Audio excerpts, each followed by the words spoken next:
The warning lights flashed red across the command center of the Dominion Council's flagship.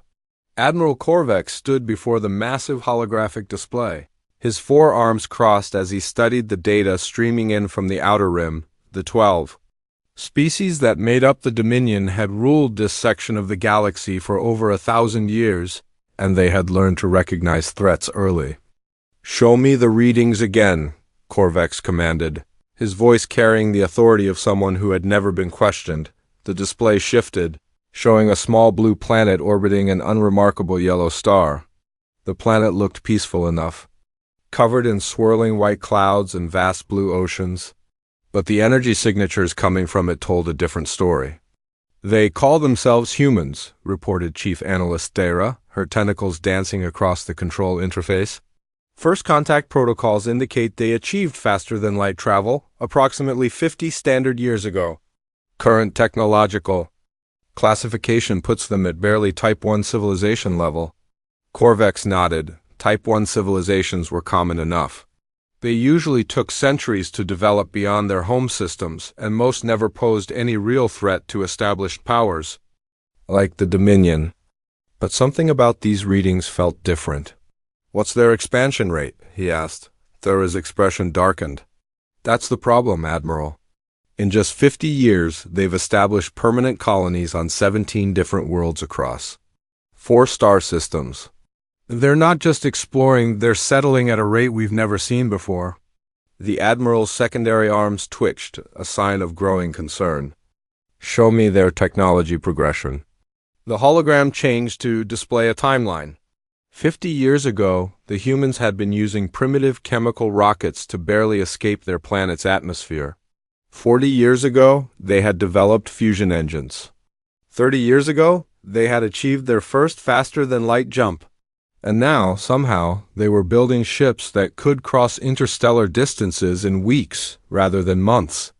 "This can't be right," Korvax muttered. "No species advances." "This quickly, check the data again." "I've checked it 17 times, Admiral," Thera replied. "The progression is accurate, but there's more. Our long-range sensors have detected something else." The display zoomed out, showing the human colonies scattered across their small corner of space. Each world pulsed with industrial activity. Mining operations, manufacturing centers, research facilities, all built in just a few decades. "They're not just colonizing," Thera continued.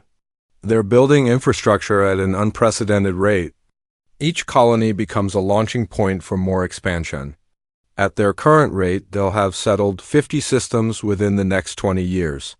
Korvax felt a chill run through his scaled hide. The Dominion had learned long ago that fast-expanding species were dangerous. They consumed resources, disrupted established trade routes, and challenged the careful balance of power that kept the galaxy stable. "Have they made contact with any other species?" he asked. "Not yet," Thera replied. "But Admiral, they're heading directly toward the Nexus trade route. If they continue their expansion at this rate, they'll encounter the Traders' Coalition within 5 years." The Admiral's jaw tightened. The Traders' Coalition was one of the Dominion's most important allies.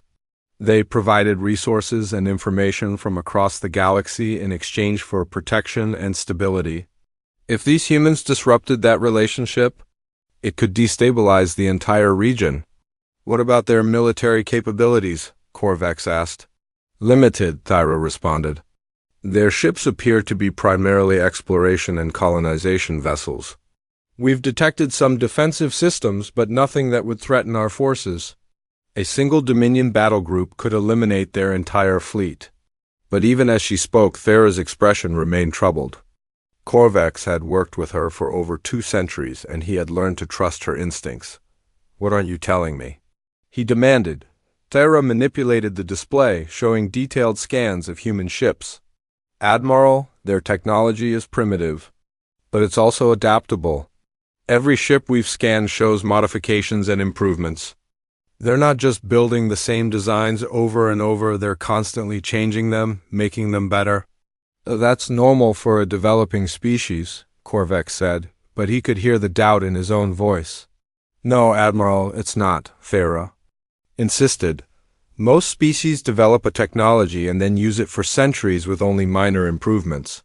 Humans seem to improve everything constantly. Every ship is different from the last.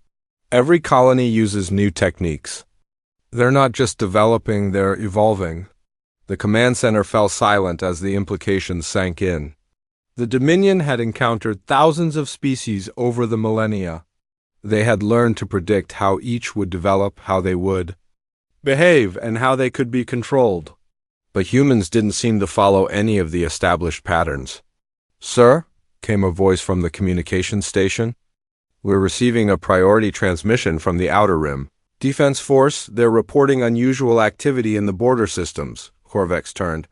"What kind of activity?" "Unknown ships, Admiral. They match the energy signatures of human vessels. But they're operating far beyond the range we thought possible for their technology." The Admiral's blood ran cold. If humans were already probing the edges of Dominion space, they were moving faster than anyone had predicted. "How many ships?" he asked. 17, confirmed, Admiral. "But sir, they're not behaving like scout vessels. They're conducting detailed scans of uninhabited systems, deploying survey equipment, and establishing communication relays." Thera's tentacles stopped moving across her controls. "Admiral, they're not just exploring. They're preparing for expansion." Korvax stood silent for a long moment, processing the information.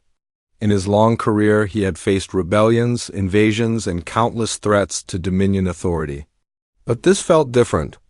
These humans weren't challenging the Dominion directly. They were simply growing too fast to ignore. "Assemble the council," he finally ordered. "Full emergency session. We need to discuss containment protocols." As the staff hurried to carry out his orders, Korvax remained staring at the display. The small blue planet continued its peaceful orbit, looking harmless and insignificant. But the data told a different story. These humans were spreading across the galaxy like wildfire, and if they weren't stopped soon, they might become too powerful to contain. The Admiral had no way of knowing that in the depths of space, human ships were already recording every Dominion transmission, analyzing their technology and preparing for the inevitable confrontation.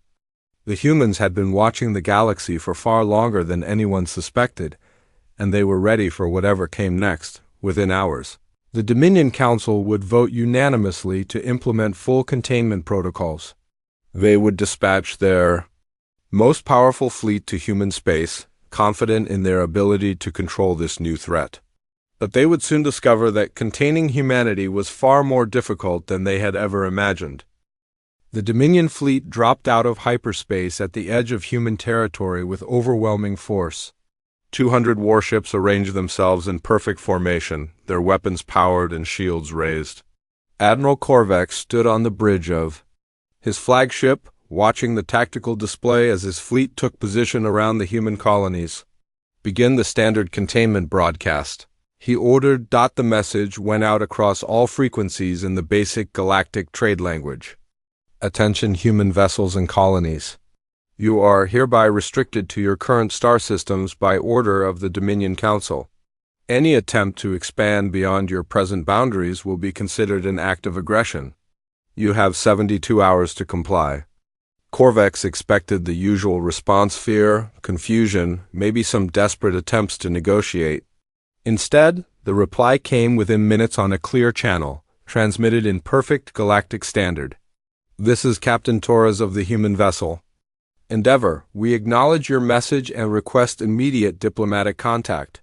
We have several questions regarding your authority and the legal basis for your territorial restrictions." The Admiral's jaw dropped. Questions? No newly contacted species had ever responded to a Dominion ultimatum with questions. "Sir," reported the communications officer, "we're receiving similar responses from all human colonies. They're all asking for clarification on our authority and requesting formal diplomatic meetings." Korvax felt his secondary arms twitch with irritation. "Ignore their requests. Send the message again with emphasis on the consequences of non-compliance." The second broadcast was clearer about what would happen if humans didn't obey. The Dominion had the power to destroy their colonies, blockade their trade routes, and prevent any further expansion. Most species got the message. The human response came even faster this time. Admiral Corvex, this is Captain Torres again. We understand your capabilities, but we still need to discuss the legal framework for your claims. Our Xenopolitics team has reviewed galactic law and found no precedent for unilateral territorial restrictions without formal treaty agreements. We're prepared to negotiate fair boundaries, but we need to understand your position first. Xenopolitics team? Corvex muttered, they have specialists in galactic law? Thera looked up from her console. Admiral, they're not just asking random questions. They're citing specific legal precedents and treaty frameworks. They know our laws better than most council members. The Admiral's mind raced. How could a species that had only achieved interstellar travel 50 years ago know so much about galactic politics? Unless they had been studying the galaxy for far longer than anyone realized. Sir, called another officer, we're detecting new human ships entering the system. They're not responding to our hails? Military vessels? Corvex asked. Unknown. Admiral, they appear to be cargo ships, but they're not following normal merchant protocols. They're taking defensive positions around the colonies. The tactical display updated, showing dozens of new contacts.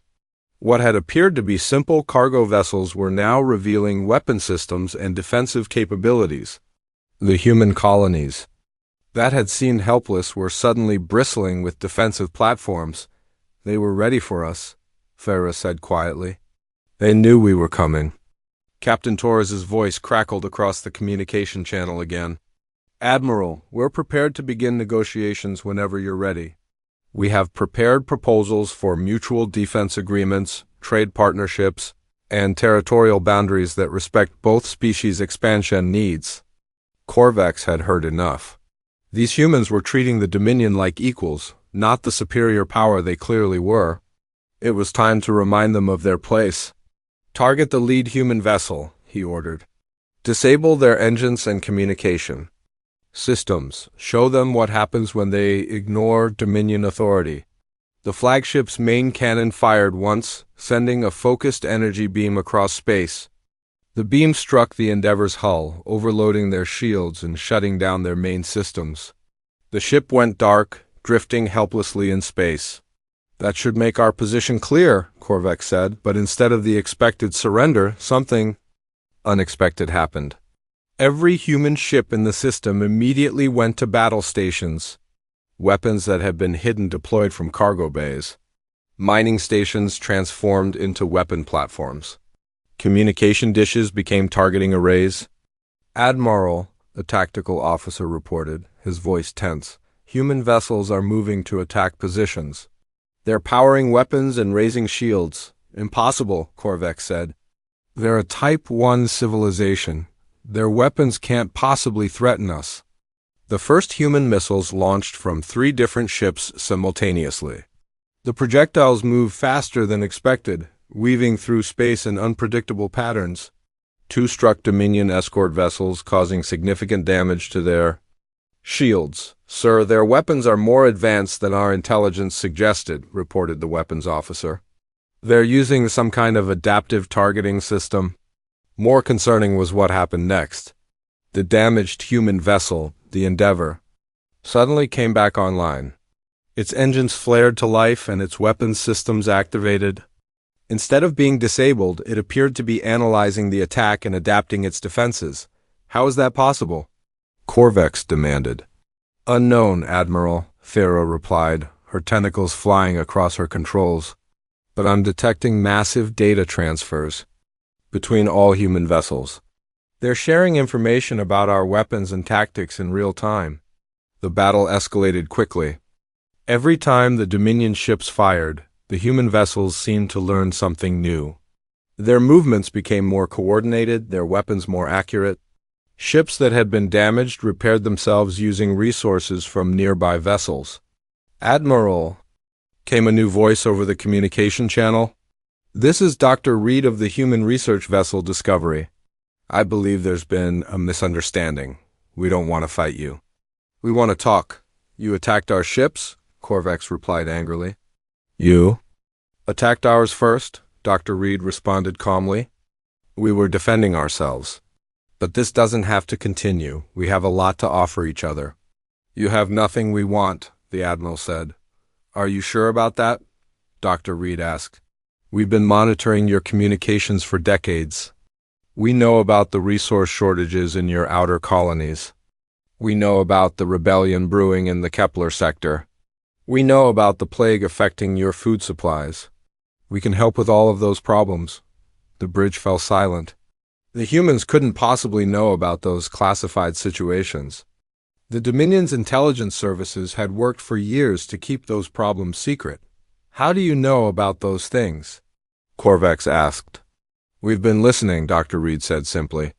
We've been watching and learning. We know more about the galaxy than you think. And we know that fighting each other is wasteful for both our species. Thera looked up from her console, her expression troubled. Admiral, I'm detecting something. Else, the humans aren't just defending their current positions, they're using this battle to test our capabilities. Every shot we fire, every tactic we use, they're recording and analyzing it. The Admiral realized with growing horror that the humans weren't just fighting back, they were studying the Dominion's military capabilities. Every moment the battle continued, they were learning more about their opponents. Sir, the tactical officer reported, long-range sensors are detecting more human ships approaching from multiple directions. They're not just defending, they're surrounding us. Korvax stared at the tactical display as red dots appeared at the edges of the system. The humans had somehow managed to coordinate a fleet response faster than should have been possible. Their logistics, their communication, their tactical planning, all of it was far more advanced than their technology level suggested. All ships, defensive positions, he ordered. Prepare for full engagement. As the Dominion fleet regrouped, Admiral Korvax realized that this first contact had gone very differently than planned. The humans weren't just refusing to be contained, they were actively challenging the most powerful force in the galaxy. And somehow they seemed to be winning. 3 months had passed since the first battle, and Admiral Korvax stared at the tactical display with growing frustration. The red dots representing human positions had doubled in number, and every day brought new challenges. What was supposed to be a simple containment operation had turned into the most difficult campaign of his career. Status report, he ordered, his voice tight with exhaustion. 17 engagements in the past week, reported General Vorth, the Dominion's chief. Military strategist. We've destroyed 43 human vessels, but they keep coming back with improved designs. Every ship we encounter is different from the last. Korvax studied the battle recordings on his screen. The human ships from last week looked primitive compared to the ones they were fighting now. New armor configurations, upgraded weapons, improved shield systems. It was as if the humans were rebuilding their entire fleet between battles. How is this possible? He asked. We're destroying their ships faster than they can build them. That's the problem, Admiral, General Vorth replied. They're not just building ships. They're building better ships.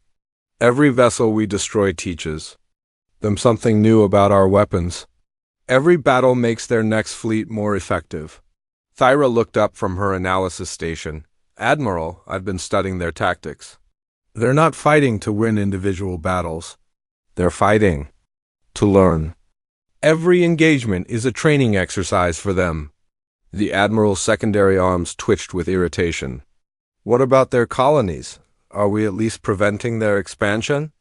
No, sir, Vorth replied grimly. They've established 12 new colonies since the fighting began. They're using mining ships and cargo vessels to slip past our blockades. By the time we detect them, they've already established defensive positions. Korvax slammed his fist on the command console. We have 200 of the most advanced warships in the galaxy. How are we being outmaneuvered by a species that barely has space travel? Because they're not fighting like a normal species, Thyra said quietly. Admiral, I've been analyzing their communication patterns. They're not just coordinating their forces, they're sharing every piece of information in real time. When one ship learns something, every ship in their fleet knows it within minutes. The holographic display showed the human communication network, a web of data connections linking every ship, station, and colony. Information flowed through it like water, carrying tactical updates, technical improvements, and strategic planning to every human position simultaneously. They're not individual ships, Thera continued. They're components of a single, integrated system. That's why they keep getting better. They're not just learning, they're evolving. Korvax felt a chill run through his scaled hide. Evolution was supposed to take thousands of years, not months. But the humans seem to be adapting in real time, changing their entire approach to warfare with each engagement. "Sir," called the communications officer, "we're receiving a transmission from the Council." "They're demanding a progress report." The Admiral closed his eyes. How could he explain to the Council that their most powerful fleet was being held at bay by a species that hadn't even known aliens existed 6 months ago? "Tell them we need more time," he said. "And tell them we need to understand what we're fighting." "Admiral," Vorth said, "I have a suggestion. We've captured several human prisoners from disabled ships. Perhaps we should conduct a deep biological scan. If we can understand how they think, we might be able to predict their actions." Korvax nodded. The Dominion's biological analysis systems were the most advanced in the galaxy. They could map every gene, every neural pathway, every biological function of any species. If there was something unusual about humans, the deep scan would find it. "Prepare the analysis chamber," he ordered. "I want to know everything about these humans." The first prisoner was brought to the medical bay an hour later. Commander Davis, according to his identification, was a middle-aged human male with graying hair and calm eyes. He showed no fear as the Dominion medical team prepared their equipment. "This won't hurt," Dr. Nith assured him, adjusting the scanning. "Array, we're simply trying to understand your species better." Commander Davis nodded. "I understand. I hope it helps both our species find a peaceful solution." The deep scan began, powerful sensors mapping every cell in the human's body. The results appeared on the main display as layers of information: genetic structure, neural patterns, biological functions, psychological markers. Dr. Nith had performed thousands of these scans, but what she saw made her step back in shock. "Admiral," she called, her voice shaking, "you need to see this." Korvax hurried to the medical bay, followed by Thyra and General Vorth. The holographic display showed a three-dimensional model of the human brain, but it was unlike anything they had ever seen. "What am I looking at?" Korvax asked. "This is a human neural pattern," Dr. Nith explained, her tentacles trembling as she manipulated the display. "But Admiral, it's not normal. The neural pathways are constantly rebuilding themselves. Every time this human encounters new information, his brain physically changes to process it more efficiently." The display zoomed in on specific neural clusters, showing the connections forming and reforming in real time. The human brain wasn't just learning, it was rewiring itself to become better at learning. "Is this some kind of genetic modification?" Vorth asked. "No, General," Dr. Nith replied. "This appears to be natural, but there's more. Look at the stress response patterns." The display shifted to show the human's reaction to various stimuli. Where most species showed fear or submission when faced with superior force, humans showed something else entirely. "They don't have a normal fear response," Dr. Nith continued. "When confronted with a threat, their brains don't shut down or flee. Instead, they analyze the threat and immediately begin working on solutions. They're literally incapable of accepting defeat." Thera leaned forward, studying the data. "Doctor, run a comparison with our psychological profiles of other species." The display split, showing human brain patterns alongside those of 12 other species. The differences were stark. Where other species showed rigid thinking patterns, humans showed flexibility. Where others had predictable responses, humans had adaptation. "This explains everything," Thyra said, her voice filled with growing alarm. "They're not just fighting us, they're improving because of us." Every challenge we present makes them stronger. But that's impossible, Corvex protested. No species can adapt that quickly. Apparently this one can, Dr. Nith replied. Admiral, I need to run more tests. I need to understand their genetic history, their evolutionary background. This level of adaptability doesn't just appear, it has to be the result of extraordinary evolutionary pressure. The genetic analysis took 6 hours. When it was complete, the results were even more disturbing than the neural scans. The human genome showed signs of having survived multiple near-extinction events. Ice ages, asteroid impacts, plague outbreaks, volcanic catastrophes. The human species had faced them all and survived. They're not just survivors, Dr. Nith explained as she presented her findings. They're improvers. Every catastrophe that should have destroyed them instead made them more adaptable. Their entire evolutionary history is a story of turning disasters into advantages. The room fell silent as the implications sank in. The Dominion had believed they were containing a primitive species. Instead, they had provoked a species that was evolutionarily designed to overcome any obstacle. Doctor, Corvex said slowly, in your professional opinion, can these humans be defeated? Dr. Nith looked at the data one more time, studying the patterns of adaptation and improvement that ran through every aspect of human biology. Admiral, based on what I've seen, I don't think they can be stopped. Every attack we make will only make them stronger. Every obstacle we place in their path will only teach them how to overcome bigger obstacles. Commander Davis, who had been listening quietly to the entire discussion, finally spoke. Doctor, you're beginning to understand.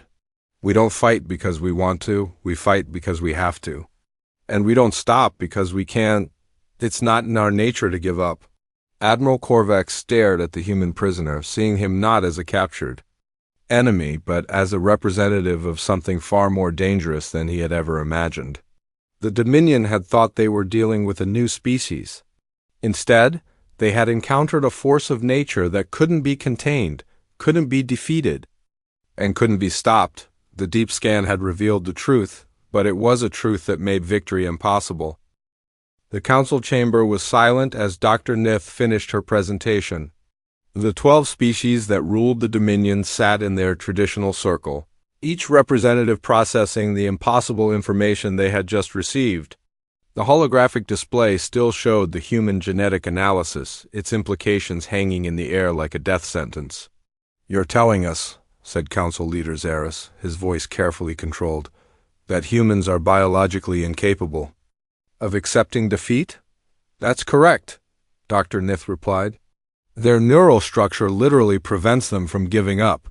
When faced with an obstacle, their brains immediately begin working on solutions. The concept of impossible doesn't exist in their psychology. It only means not yet achieved. Admiral Corvex stood before the council, his military uniform feeling heavier than usual. The scan results explain everything we've observed. They're not just fighting us, they're using us as a training exercise. Every battle makes them better soldiers. General Vorth activated another display showing the progression of human military technology over the past 3 months. Look at this advancement curve. They started with primitive projectile weapons. Now they're fielding energy systems that rival our own. In 3 months, they've advanced their military technology by centuries. Council Member Thrain, representing the ancient builders, leaned forward. How is this possible? Our species took millennia to develop such capabilities. Because your species, with respect, developed normally, Dr. Nith explained. Humans have been surviving extinction-level events for their entire evolutionary history. Their brains are wired to find solutions under extreme pressure. They don't just survive catastrophes, they use them to become stronger. The genetic timeline appeared on the display, showing the human species' journey through countless disasters. Each near-extinction event had left its mark on their DNA, creating redundancies and adaptations that made them nearly impossible to eliminate. Ice ages, asteroid impacts, supervolcanic eruptions, plague outbreaks, Dr. Nith listed. Every catastrophe that should have ended them instead forced them to evolve. They're not just survivors, they're improvers. But surely they have limits, insisted Council Member Vex, his crystalline form pulsing with anxiety. No species can adapt indefinitely. That's what we thought, General Vorth said grimly. But look at their expansion patterns. The display shifted to show human space over the past 6 months. What had started as 17 colonies had grown to over 60. Each new world became a manufacturing center, a research facility, and a launching point for further expansion. They're not just colonizing, General Vorth continued. They're building an industrial base that grows exponentially. Every world they settle produces the resources and knowledge needed to settle 10 more worlds. Admiral Corvex pulled up another display, more troubling as their approach to other species. They're not conquering or intimidating, they're making allies. The tactical display showed human ships operating alongside vessels from 5 different species. The Traders Coalition, the Mining Guild, even some of the Dominion's own client states had begun working with the humans. How are they doing this? Asked Council Leader Zaris. By offering partnership instead of domination, Dr. Nith replied. The psychological scans show that humans naturally think in terms of mutual benefit. They don't see other species as subjects to be controlled. They see them as partners to be helped. The chamber filled with uncomfortable silence. The Dominion had ruled for 1,000 years through strength and control. The idea of leading through cooperation was foreign to most council members. Show them the cultural analysis, Admiral Corvex. ORDRED Dr. Nith activated a new display showing human art, literature, and historical records. Their entire culture celebrates overcoming impossible odds. Their heroes are individuals who refuse to accept that something couldn't be done. Their greatest achievements come from people who ignored experts telling them to give up. The display showed human achievements, from their first flight to their conquest of their home planet's diseases to their reach into space. Each breakthrough had been declared impossible by their own experts before someone proved them wrong. They have a saying, Dr. Nith continued. The difficult we do immediately. The impossible takes a little longer. This isn't just a joke, it's their actual approach to problem solving. Council member Zara, representing the merchant princes, raised a valid concern. But they must have weaknesses. Every species has limitations. That's what we thought, General. Vorth replied. But every weakness we've tried to exploit has become a strength. When we destroyed their supply lines, they learned to build more efficient logistics. When we attacked their colonies, they developed better defenses. When we tried to isolate them, they made allies. The display showed the tactical progression of the conflict. Each Dominion strategy had been countered, not just defeated, but improved upon. The humans weren't just defending, they were learning from every attack. Their weakness is that they're too helpful, Dr. Nith said. They can't see suffering without trying to fix it. But even that works in their favor because it makes other species want to help them. Admiral Corvex activated the final display. Council members, I present the most disturbing finding. The humans aren't just improving their own capabilities, they're improving everyone around them. The display showed technological advancement rates for species that had begun working with humans. The Traders Coalition had increased their shipping efficiency by 40%. The Mining Guild had developed new extraction techniques that tripled their output. Client states were reporting advances in agriculture, medicine, and manufacturing. They're not building an empire, Admiral Corvex said. They're building a community. And every member of that community becomes more capable just by working with them. The council chamber erupted in discussion. Representatives spoke in a dozen different languages, their concern growing with each revelation. The Dominion's power had always been based on keeping other species dependent and divided. But humans were doing the opposite. They were making everyone stronger and more independent.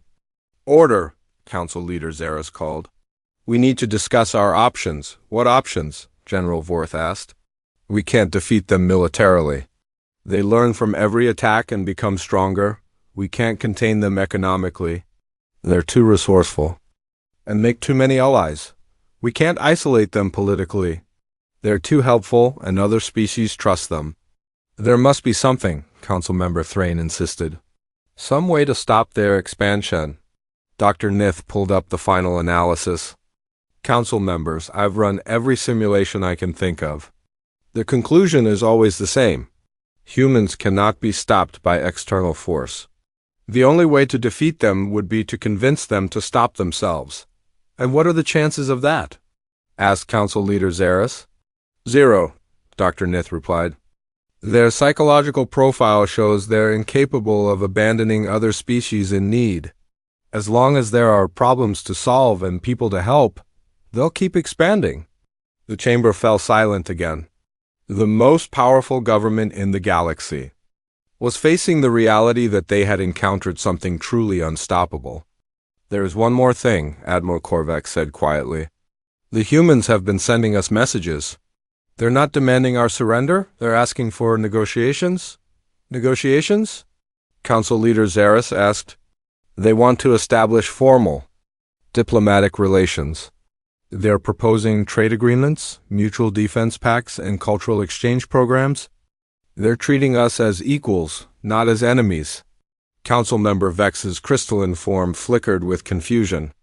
But we attacked them. We tried to contain them. Why would they want to negotiate? Because that's what they do, Dr. Nith explained. They don't hold grudges. They solve problems. To them, our conflict is just another problem to be solved through cooperation. The council members looked at each other, each processing the implications. The Dominion had spent months trying to destroy humanity, and humanity was responding by offering friendship. Council Leader, Admiral Korvax said, I recommend we accept their offer to negotiate. Fighting them is pointless. They can't be defeated, and every day we continue this conflict makes them stronger. Are you suggesting we surrender? Asked Councilmember Thrain. I'm suggesting we adapt, Admiral Korvax replied. The humans have shown us that survival isn't about being the strongest. It's about being the most adaptable. And right now, they're teaching the entire galaxy how to be better. Council Leader Zaris looked around the chamber one final time. All in favor of opening negotiations with the humans? One by one, the council members raised their hands. The vote was unanimous. The Dominion would attempt to negotiate with the force they could not defeat, but as the council session ended, each member wondered the same thing. In a galaxy where humans were making everyone better, what place was left for those who ruled through strength alone? The negotiation chamber aboard the neutral station had been designed to accommodate all 12 Dominion species, but it felt strangely empty with only 3 humans sitting across from the massive council delegation. Captain Torres sat in the center, flanked by Dr. Reed and Commander Davis. The same man who had been scanned months earlier, Admiral Korvax studied the humans as they reviewed the proposed treaties. 6 months of warfare had taught him to respect their capabilities, but seeing them up close was still unsettling. They looked so ordinary, so unremarkable. Yet these 3 individuals represented a force that had challenged the greatest power in the galaxy and won. The territorial boundaries look acceptable, Captain Torres said, her voice calm and professional. But we have concerns about the restriction clauses. Council Leader Zaris leaned forward. What kind of concerns? You're asking us to limit our expansion to pre-approved systems, Dr. Reed explained. But what happens when we encounter species? Need help? We can't just ignore suffering because it's outside our designated territory. The council members exchanged glances. Even in negotiations, the humans were thinking about helping others. The purpose of territorial boundaries is to maintain stability, General Vorth said. Unrestricted expansion leads to conflict. Does it? Commander Davis asked.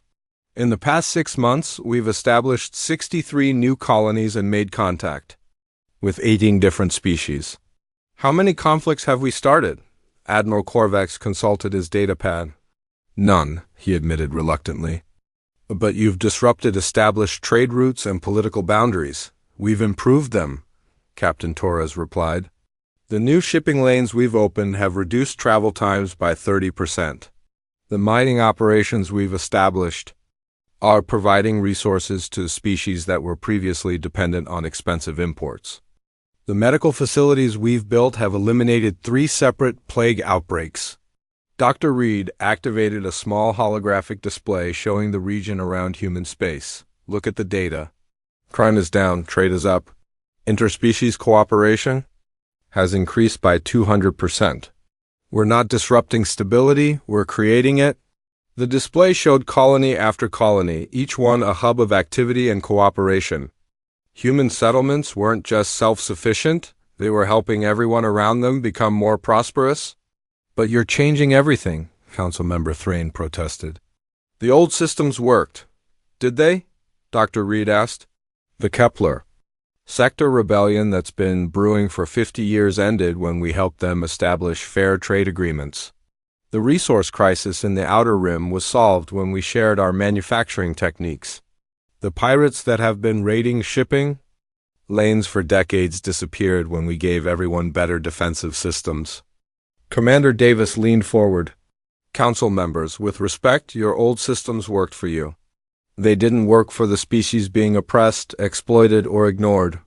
The chamber fell silent. The humans weren't just challenging the Dominions. Military might, they were challenging the entire philosophical foundation of galactic government. What do you propose instead? Council Leader Zaris asked. Captain Torres smiled. Partnership.